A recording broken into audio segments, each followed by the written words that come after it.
Alrighty then, welcome back to my channel, and thanks to everyone who subscribed recently, and thanks for supporting what I do. I really do appreciate it. And if you haven't yet, what on earth are you waiting for? We haven't got all day. You might as well join the gang. Now, in this video, I am diving headfirst into yet another steaming pile of sanctimonious drivel served up by our old friends at the BBC.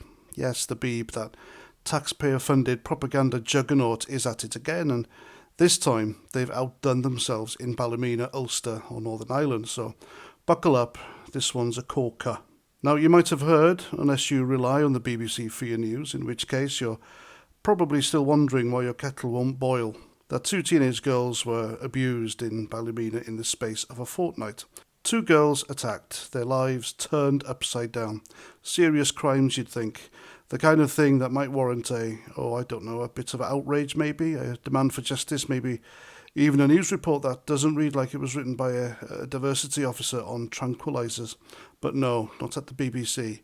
They've got bigger fish to fry, like blaming populists.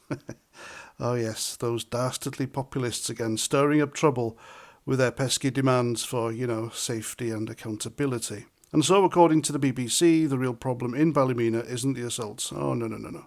It's the people who dared to protest about them. You see, after these attacks, locals took to the streets, peacefully at first, mind you, to say, enough is enough. But then things turned ugly, with riots, violence, and attacks on homes and businesses.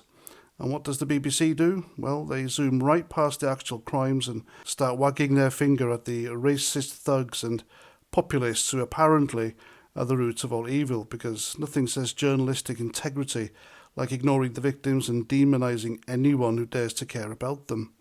So let's pause for a second, because I can already hear the BBC's apologists firing up their keyboards like they watch this channel. They probably do. But pause, they'll say. The violence was racist. The protest turned into riots. And you know what? They're not entirely wrong. The violence was senseless, and targeting innocent people's homes and shops is indefensible. The police are right to call it out, and anyone who thinks burning down their neighbour's shop or house is justice needs to have a long, hard look in the mirror. But here's the thing, the BBC don't get to lecture anyone about morality when they're busy airbrushing the actual crimes out of the story. Two teenage girls were assaulted, and the Beeb's response is to tut-tut at the populists like they're the ones who committed the attacks. It's like blaming the fire brigade for the house burning down because they got water on the carpet. And here's where it gets real juicy. Some folks on X, and I'm not saying they're right, because unlike the BBC, I try not to jump to conclusions without evidence, are claiming the perpetrators were migrants. Two attacks, two girls, and they say the BBC is deliberately ignoring this detail to protect their sacred narrative. Now, I've looked at the reports, and the police say two teenage boys have been charged. No word on their immigration status, because apparently that's less relevant than the price of fish. But whether they're migrants or not, the BBC's silence on the specifics is deafening.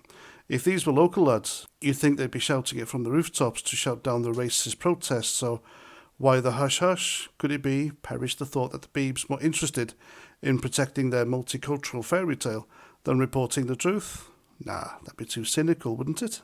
But let's not stop there, because the BBC's hypocrisy is a gift that keeps on giving. While they're busy blaming populists for everything short of the weather, they've got the nerve to demand your money to keep their propaganda machine running. That's right, the TV licence fee, that glorious relic of state-enforced extortion. If you don't cough up £169 a year now, is it? I don't know, because I don't pay.